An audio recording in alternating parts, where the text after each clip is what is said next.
Hello, everyone. My name is Fabien. I'm delighted to welcome you to this webinar today. And we'll talk about beauty, about social media, influence marketing, and a new trend, which is social commerce. I have two experts by my side, as you can see the picture. So if you can't recognize between Philippe and myself, I'm the one with the long hair. We have Madison today as well. So Madison, I will ask you to present yourself. You're communications director at LiveScale. You're also a beauty expert. So if you can say a few words, that would be awesome. Absolutely. So yes, I currently am leading communications here at LiveScale, which is a live shopping company that is really bringing all of the socialization that brands are looking for today when it comes to how they can maximize their e-commerce, which we'll get into later, to life for brands in Western countries. So there's so much happening, so much in the influencer space. Of course, before LiveScale, I really cut my teeth as an editor for Elle Magazine, specifically working in the beauty space. And so we've seen it all. We've seen that sea change over the past 15 years. And I'm really happy to be here today. So thank you. Great. Thank you very much. And we also have Philippe Garnier with us. It's a pleasure to have you. You're founder of bdteam.io. You're a former senior executive in influence, also in beauty. So I'm glad if you can tell us a bit more about you. Yeah, thanks for having me. Good to see you both. Thanks for everybody that is joining the webinar. I'm the founder of BD Team. I have a tech startup experience. I used to live in San Francisco and New York. And in New York, I did launch a gifting marketplace between beauty brands and influencers. So that was the opportunity to really discover everything around micro-influencing and gifting, direct-to-consumer brands, but also for larger brands. And then back in France, I launched a BD Team. So we are a digital marketing consultancy. We help CEO and C-level to build their digital marketing strategy. And there is a lot of topics around the social and digital marketing performances, social commerce. So we try to bring together social and e-commerce and sales. And this is why it's great to be here today to talk about social commerce, live shopping, all the new stuff that are coming on the market. And we do that mostly in beauty and wellness. And we work between mostly the US and Europe. So we work with Herborian, like Groupe L'Occitane, Sabon, with the Groupe Rocher, and other smaller brands. Okay, great stuff. Time to present myself. So I'm the Chief Revenue Officer at Kolsquare. We are a software editor, and our motto is do IM yourself. So do influence marketing yourself. So what do? We offer our clients an end-to-end solution to perform with influence. We really do believe in this lever. Obviously, what do our clients need? In most cases, they need analytics so they can see the evolution of their share of voice, but also their competitors. They need to identify the relevant influencers for their campaigns through a comprehensive database. And when they know who they want to collaborate with, they need a strong activation tool. And the last piece is certainly the most important, is the reporting. We'll talk about it. The reporting is this way brand can measure the awareness metrics, but also track the commercial performance of their action influence. So we have a solution which is really much data driven, and this is a reason why we can often produce industry reports at scale. And today it will be about beauty. So let's dig into it. So the beauty reports, the beauty report that we've produced is done with a huge amount of data. We gathered it from Jan 2020 to February 2021. We've compiled the data of 1.7 million beauty influencers, from worldwide key opinion leaders to micro-influencers. We have observed also the social communication of hundreds of beauty brands, from cosmetics giants to emerging D2C companies. The main social networks were in our analysis: Instagram, Facebook, Twitter, YouTube, and TikTok. So worldwide studies, but we have also isolated some data in UK, France, Germany, and Spain. We have a 50 pages beauty report, 50 pages long, still available for download. but I will present a digest in a few slides. So to start with, we have key figures such as 1.2 million pieces of content that were published on social network. More than 90% were hosted by Instagram. It ranges in terms of engagement rate in those key countries from Germany, almost 5%, to UK 3.2. And we consider the amount of beauty influencers in Europe to be 55K individuals. The best months are May, June, November, December. So we are really at the middle of the peak season. So I guess you have all your campaigns set up by now. The networks now, as I said, Instagram is where we find the most beauty brands and influencers. It offers many creative opportunities. As you know, the posts for sure, but stories, lives, reels. Facebook is still there with 7.5%. The brands still use it mainly because of the large audience of the network. YouTube is more from detailed formats, longer detailed formats. And TikTok is really growing, developing a lot in beauty, offering a different kind of live format. Very popular now with brands. And you might have come across like Enjoy Phoenix, Michelle Phan featuring on the network. There is Twitch as well I want to talk about. You can talk to your community in a different way by mixing topics. So I talk about Michelle Phan, for example. She plays League of Legends, and at the same time, she showcases beauty products during her breaks. And finally, Pinterest, an inspirational network, has massively evolved over the past year. They have new features very regularly to meet the expectations of brands and influencers. And they've been elected the most creative social platform of the year just a few days ago by Adweek.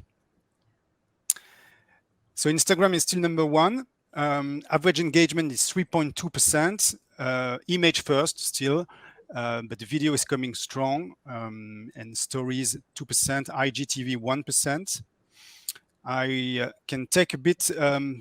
I want to talk a bit about the Reels format that is following the TikTok trend. Very popular also, 15 seconds video, where you can really show the product and generate traffic on the website through a swipe up. And there is a new remix function that is the same principle of TikTok duets, and that was just released a few days ago. Before I let you talk, Madison, about Instagram, wanted to remind you that an info was released a few days ago on Business Insider, telling us that Instagram is now offering the star creators of TikTok a new contract so that they can produce exclusive content to their platform. And in the same vein, TikTok created a fund of $200 million to support content creators. We have an example in India of this battle.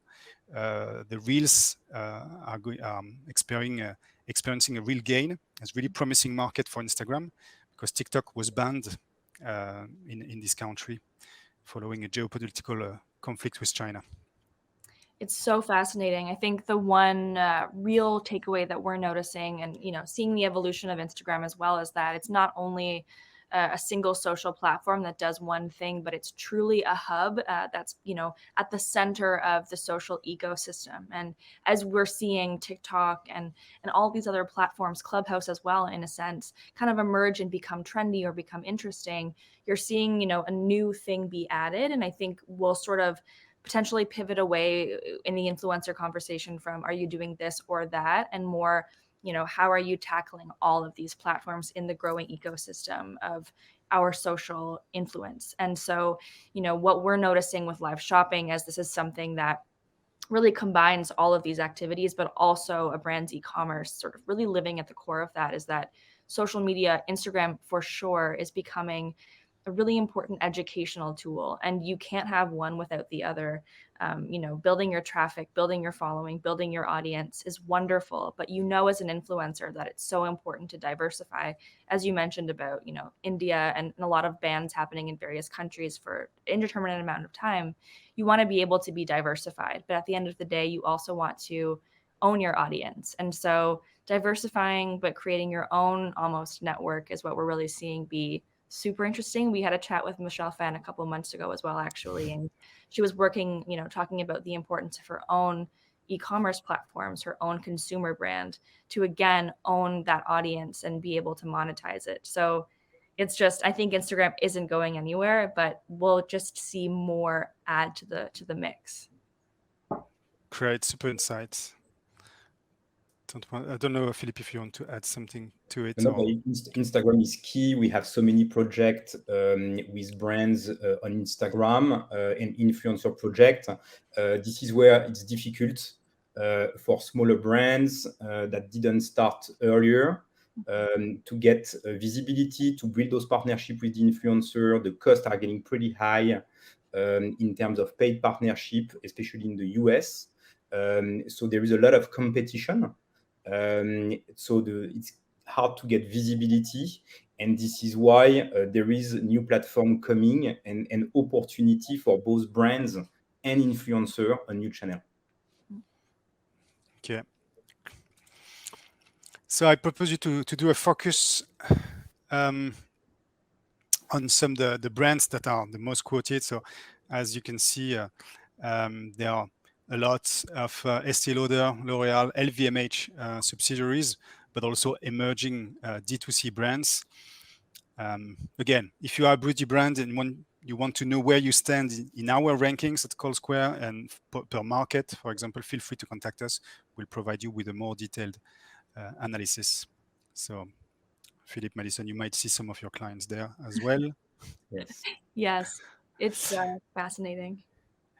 So now who follows beauty influencers? Let's dig into the demographics a little bit. So it's mainly female audience, higher than male, but it's unsurprisingly, but it's not overwhelming. I would say the audience is mainly between 18 and 34, and even bigger between 25 and 34. Mm-hmm. This really, it's super interesting from a live shopping perspective as well, because then you sort of get into the conversation of, what kind of influencer can really perform for a brand, and at what point does this buzz, does this following convert? And what we really notice is, so far in the live shopping space, we're actually seeing a huge shift in the purchasing power being really with the older demographic, truly people that are 30 plus, all the way to 65 plus, because they have disposable income. And specifically in a live shopping, live video format in the West, we have the shopping channel HSN QVC that's instilled this psychology of see now, buy now. So it's super fascinating to see the brands that are truly winning are the ones that can identify those specific communities, and also the communities with that purchasing spending power. Though the younger demographic is also really growing into that space of influence as well. And so we're seeing this really amazing thing where we have a lot of traction with those established demographics, but there's still traction and growth with younger age groups to get the eyeballs and the attention as well. Great.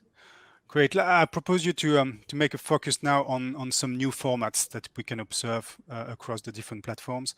So there are the filters. There is the augmented reality.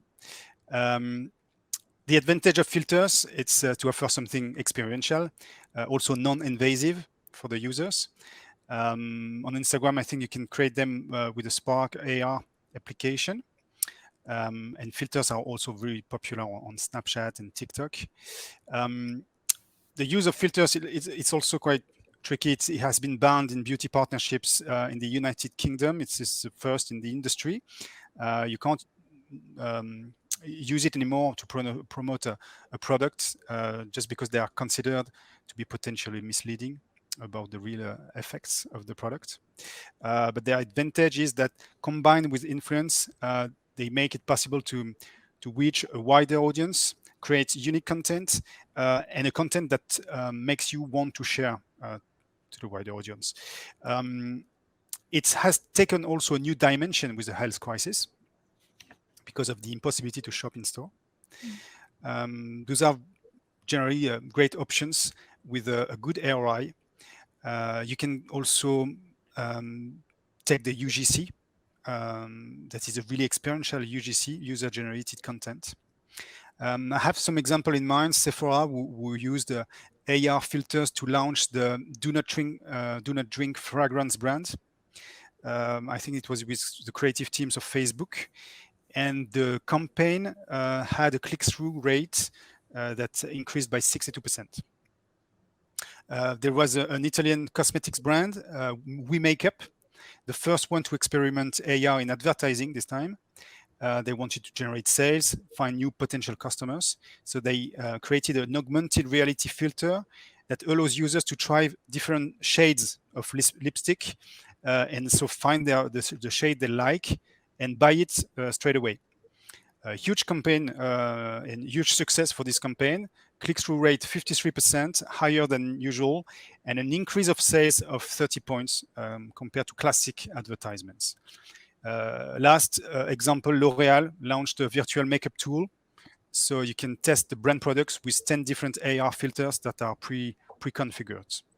So if we stop there in a few minutes, Philippe, what are the trends in format that you could see, that you've observed, and you can share with the audience? Yes, but first, what is very important to understand is the power of the content itself. We see all the brands competing for people attention. So it's all about creativity. That's why working with the right content creator is key. They are the one bringing creativity to the brands, defining new content, using all those new formats coming every day. And we see the importance of video content.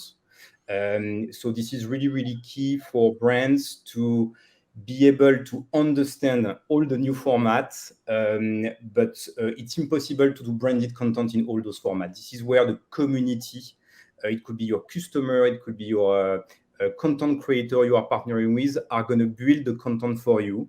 Usually they know better than anybody how to build that content and engage with their own community. So brands have to let them take the lead to build that content. So content is so important, and you need to find the right mix between branded content, product content, where you just want to sell and promote your brand, versus lifestyle, organic content, creator content community, which is really, really the difference from brands that are winning than the classic brand.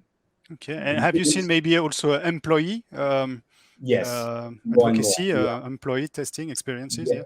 Yeah, I think the main ambassador of the brands are the employee, and KOLs is doing a very good job. KOLs from L'Oréal to use their community and employee as the main ambassador. So they have a program to reward their employee, but they are the one creating UGC content in the store, to the how-to on YouTube, etc. So they are really like focusing on their own employee to build that content. I think this is really smart. And again, you cannot, as a brand, produce enough content to feed all those platforms. It would be too costly. And again, it's not engaging. So you need to work with the community in UGC. The second thing is technology. So I have a tech background. So that's why it's very inspiring for me to be in that industry, to disrupt what we have today. And when you look at the power of the technology, it's there is no limit in terms of what brands can do in terms of bringing experience to the customer, how to experience the brands thanks to the technology. So AR, VR, there is plenty of use cases that are working very well in terms of engagement. But then the technology itself, how you can use different products, and the try-on, virtual try-on, which is a very good case study, but also the ability to analyze the skin, for example. And I think Google this morning was announcing that they launch a new a program where they're going to allow third-party partner to access their database, and for people to resolve their skin problems. So we can see that even Google is offering this kind of technology and services. So on the top of that, you need to develop your app, your services. But when you build their content and technology together, it's very interesting. Cool. Madison? It's so Phil, you just like gave me so many, sparks in my brain to talk about, because there's so many elements at play here. I think the first thing, and we always tell brands, and I know you can all agree with me on the panel, is that there's a difference between innovation with a purpose and with an ROI attached to it versus, innovation for innovation's sake. And so as a brand, it's been very interesting to see the genius use of these filters as a try-on tool in the right moment.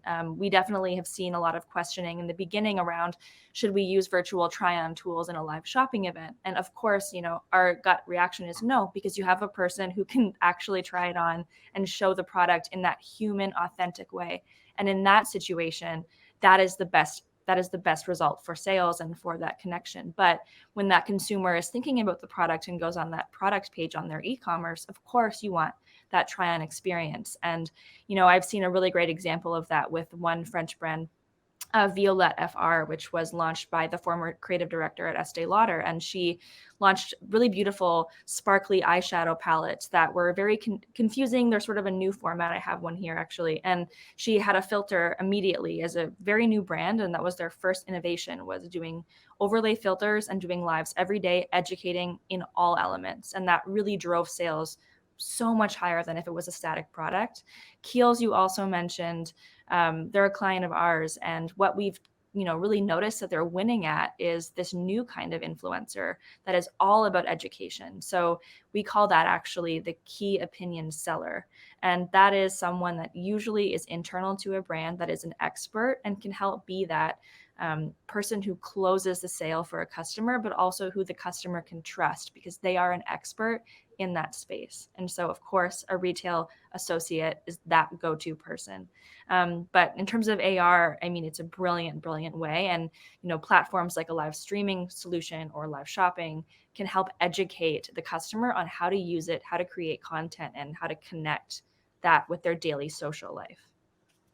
Okay, so major trends. And as we are talking about trends, let's talk about TikTok now. Has become, in a few months, a beauty partner for brands who want to combine creativity and authenticity. The best engagement rate of any platform, 4.9%. And it's also popular because of the algorithm. Creators, but also brands, can deliver their content to a community that is far wider than their subscribers. And so anyone can go viral on TikTok. This is much more complex on other networks.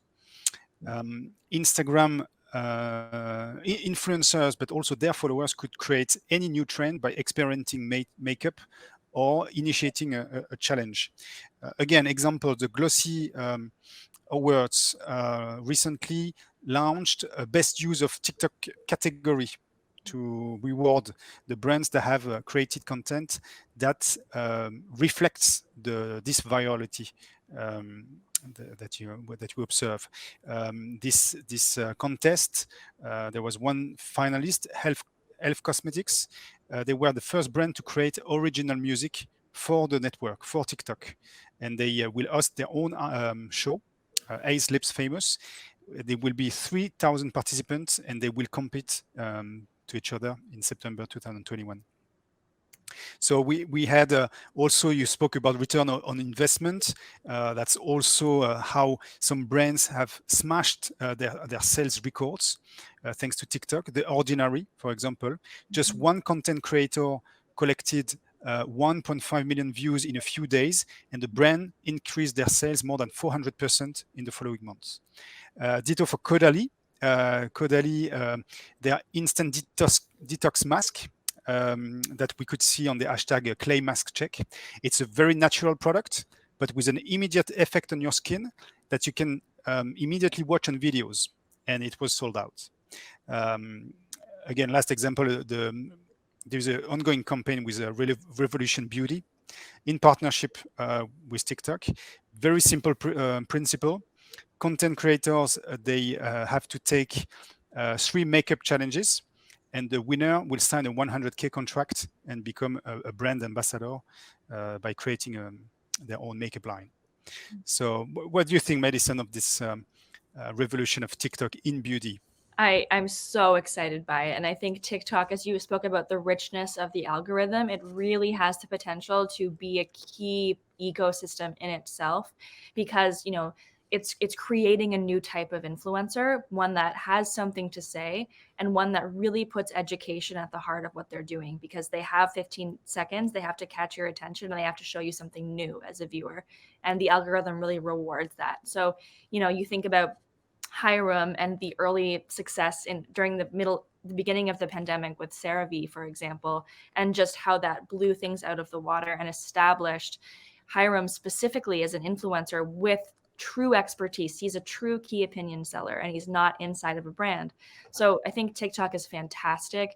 It really encourages also brands to be super authentic, super fast on their feet. The videos that do well are regular videos that don't take a lot of time to execute. And, you know, it's a challenge for a lot of brands to, you know, let go of that fear of everything being overly edited, overly produced, and really trust the influencers that, as you mentioned, are going to be the ones that sell out their products and going to be the ones that get awareness and buzz. So it's a fabulous education tool. It's creating a new brand of influencer that I think really puts expertise and really knowledge at the core of everything. And I think it's fantastic. I'm super excited to see what can come as TikTok kind of opens up in our side of the country. Great. Philippe, I think you're recommending TikTok for brands as well. Yeah, I mean, everybody's asking for TikTok, even for the older brands. All the CEO are asking, what do we do on TikTok? When do we launch, etc. So again, when it comes to TikTok, what is your objective as a brand? Do you want to launch TikTok because you heard about it like this morning, or do you have like a real strategy? So I think the authenticity on TikTok is really, really key. And this is where you don't want, again, to come with your branded content. You want to partner with a content creator that will have the freedom to take the brands and I think fun is very important on TikTok. Entertainment. So it's very important for the brands that want to launch on TikTok first to understand which audience they want to reach. And we've seen amazing results as you just explained.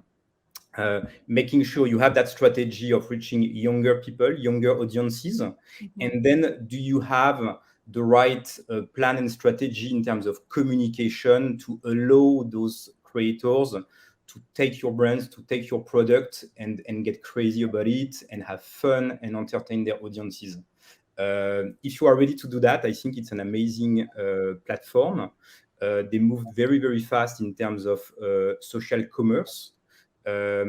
So because they have the engagement, they have the right numbers, now they can move into the social commerce space. And this is where it's getting very interesting.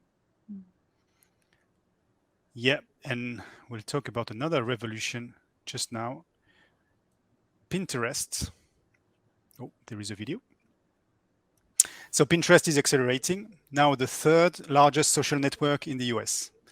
Different formats, again, have emerged in the recent months.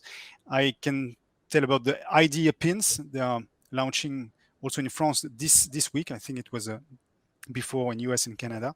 The ID pins will allows creator to share an ID with their community, and it's really relevant for beauty. So you can tag a brand, but it's still an organic format. There is no outgoing link, but they are looking for adding one.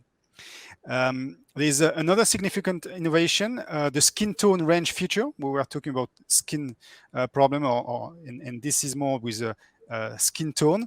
So it allows the pinners, as we say, to do their beauty-related searches based on a set of skin tone ranges. So when you apply the filter, that updates the search results, and it only shows the content that is relevant to your skin tone. So more relevance, more inclusion. Mm. There is also augmented reality on Pinterest. You can also try the lipsticks and buy them directly. This is a feature that was tested in the US on iOS and Android. I think this feature is already of a great interest for YSL Beauty, Estée Lauder, Neutrogena. And last but not least, a few days ago, they launched a partnership with Shopify. So Philippe, when you talk about social commerce with Pinterest, it seems to be very appealing. Yes, I think when I was living in San Francisco, my office was very close to the Pinterest office. And I was doing the first partnership with Pinterest and my company, and it was really interesting because they were taking it very slow compared to the other social network, because they are here for a pretty long time, and they were really having a long plan of building the right community. And what they have today is really different. Is you go on Pinterest because of a project. So you are there because you want to create something, you want to build something, you want to buy something. So you are here to build something, not to be entertained in a way. So you have a project, and in the US, from the last study, they released like 89% of the people have a purchase intention when they go on Pinterest. So it's a totally different social network. They have everything needed for the social commerce, because again, you come because you want to change your house, you have a baby coming to your family, so you pin all the content and the product that you are interested in. So that's really a very strong channel when it comes to social commerce. Very relevant for beauty, wellness brands. For sure, very strong in the US, but accelerating in Europe. So I totally recommend to go through Pinterest. If you look at brands like Glossier or even Get Mode, that is a direct-to-consumer brand around feminine care and sexual wellness into the US, they really master the way they use Pinterest. For example, this is their second traffic to their website is Pinterest. So again, a lot of competition on other social network, but if you are good in Pinterest, you can really aggregate millions of users and generate millions of clicks to your website. And now, starting with social commerce and the partnership with Shopify. Great. Madison, any word on Pinterest? I think Phil really covered it. In this space, and Pinterest specifically, I would classify myself for sure as a white belt. I think we've really looked at Pinterest as it's felt like almost like a standalone, isolated social ecosystem that is not the same as a TikTok. It's not the same as an Instagram. It's not the same as a Facebook. It's very much something where people go to get inspired. And the community, what we do notice from the brands that do advertise and invest in Pinterest is that when they do so, their community is very loyal and the return is very high and the purchase engagement is there. So those that are on Pinterest are loyal and engaged and really active. So it's its own sort of sphere in a sense. And I think the way that Shopify, for example, is going about it to create these shoppability, this offering that can then almost like you have the entire sales funnel in one experience, which is brilliant.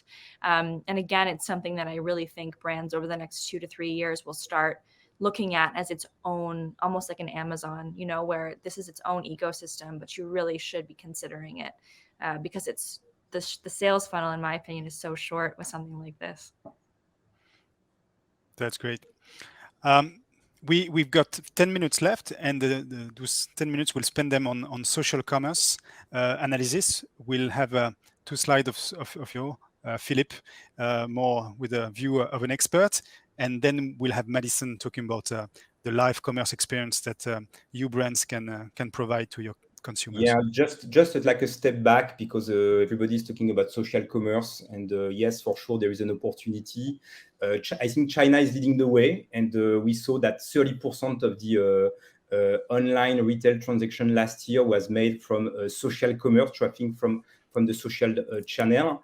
As I said, Pinterest, a lot of purchase intention, but WeChat is already generated 250 billion in terms of e-commerce transactions. This is really, really big. So China is leading the way, US is behind, and Europe is a little late, but growing.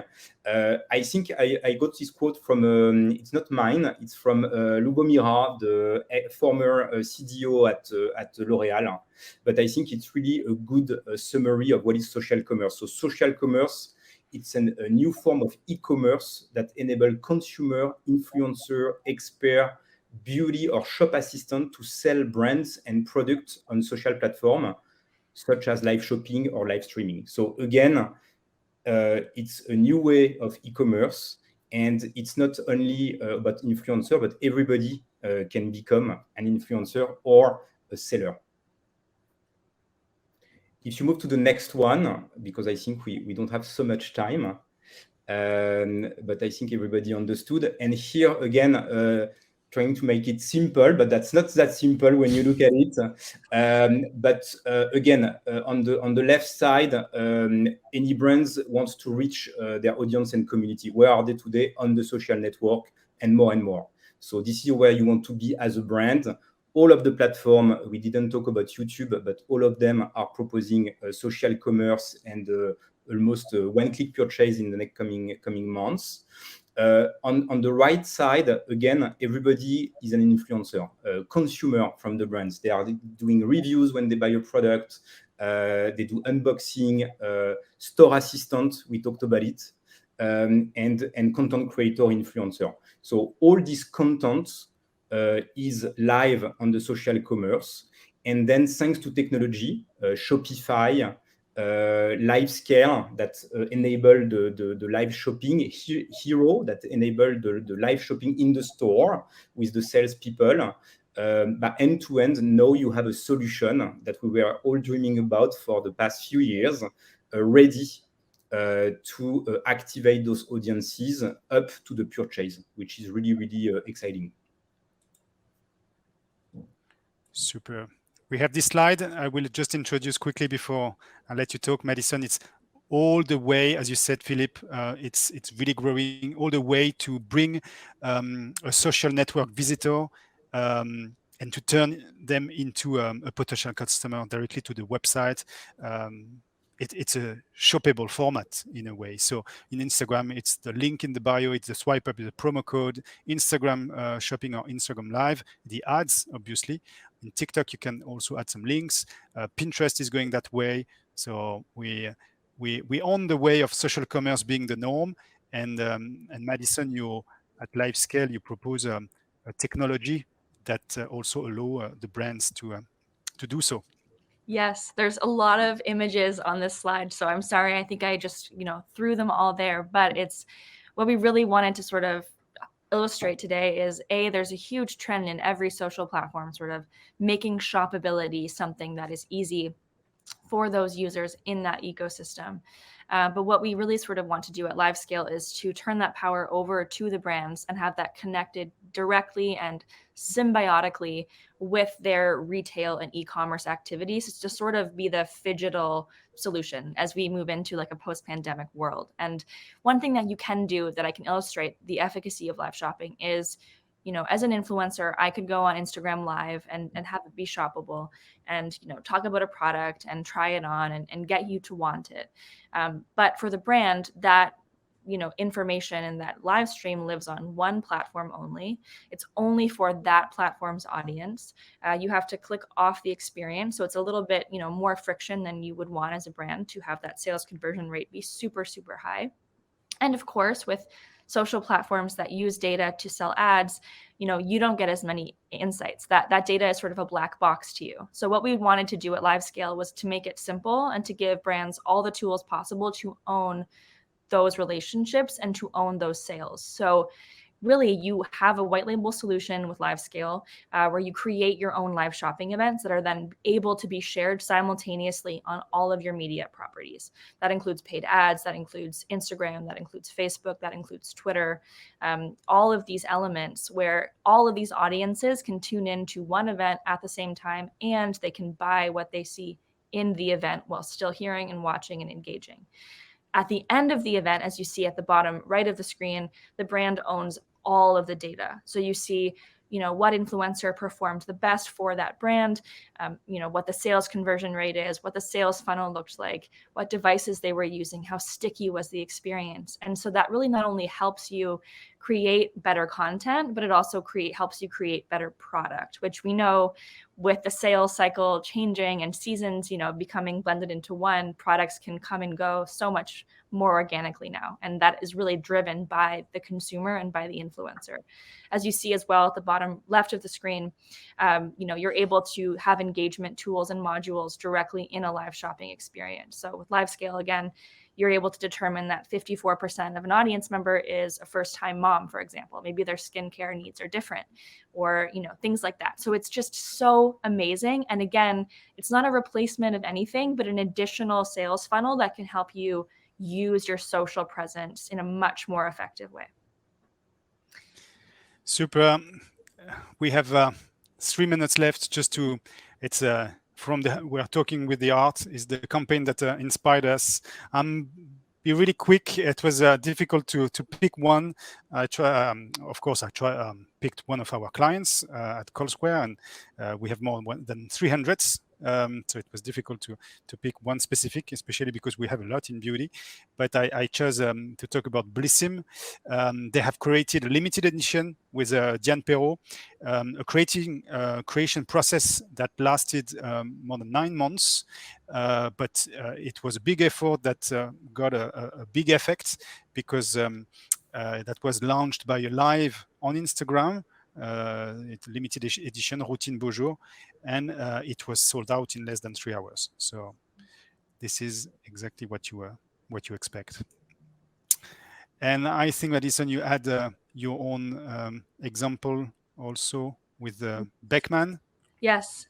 So Beekman is a really interesting one, and we don't need to share the video as much. I know that time is tight, but really what I wanted to share is how unique this client is, because they are a brand that for years has been really investing in QVC and the home shopping network in the US and Canada. And they've just found incredible results. They've built a live shopping studio in one of their flagship stores, and the brand story is super interesting. It's 2 men who bought a farm and inherited 100 goats and started making goat soap during the recession, and just made a whole story about it and built a community with a rich following on Facebook, Instagram, all of the social media platforms. And they really understand the value of an influencer. So what they've done is they've taken all the things that they've already invested in for really great weekly shopping channel events, and they've built their own live shopping network with LiveScale.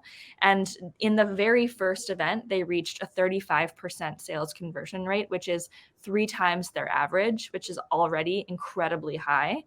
They had a 49% engagement rate. And again, with LiveScale and live shopping, really, the average is 35. So it's already amazing. But they also saw more sales a minute than any other beauty brand in the West in live streaming. And it's just been incredible. They now do weekly events. And because they're owning this sales channel, they're able to bring on influencers. They're able to bring on TikTok influencers to pop in and out. And they have no limits in terms of what they can create, because it's their shopping channel. So there are no guidelines. They can be themselves. They can have a cocktail, and the audience loves it. Again, you saw there's a huge report that went out in Glossy yesterday about how they are truly a behemoth. I think $100 million in revenue last year, just in this live shopping vertical. And it's truly just the beginning for them. Yeah, and I would just to finish with one question for the two of you.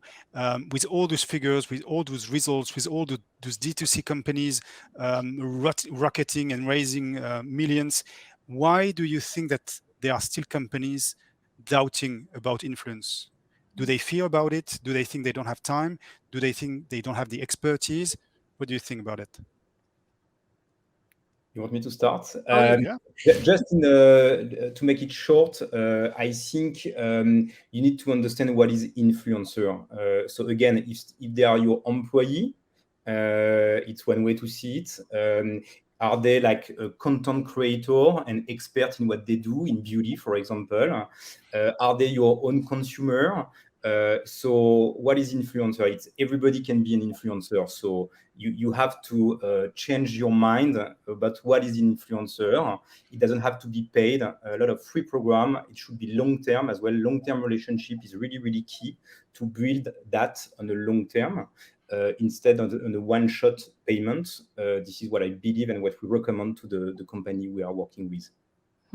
Great. I would say it's the fear of doing something new. So I think a lot of brands have really been able to rest in the fact that this key to success is a beautiful billboard or a really great back page ad in a magazine or a really glossy and beautiful commercial with a famous model. And what people want now is authenticity, and that's what live streaming offers. But for big brands that have done one thing one way for a very long time, that is understandably terrifying. And so, people know TikTok is incredible, but it's one thing to know that and then another thing to execute. And so if brands just trust in the influencers, trust in the people that know those spaces, it's a really great way to dip your toe in. But you can start small and be consistent. And I think that's a really great way to see the power of these new channels as well. Great. Thank you very much. I want to thank you both for participating for this webinar. That was great to have you both really experts in beauty and in influence. I want to thank you all, the audience as well. You spent 2 minutes more with us, but we started at 4.2. So if any one of you have a CEO, and I mean, I'm sure you have one, tell them to talk to Philippe, and Philippe will explain what is the best strategy for influence, and he will certainly tell that one good idea would be to equip yourself with a Kolsquare so you can have the right data on influencers, get in touch with them, report on their results, and also with that live scale, having the perfect tool to live stream and to scale up your influence capability on the ROI way, because that's important. Business is important. I will finish with that. Thank you very much, and speak to you soon. Thank you. Thanks, everyone. Thank you. Bye-bye. Bye-bye.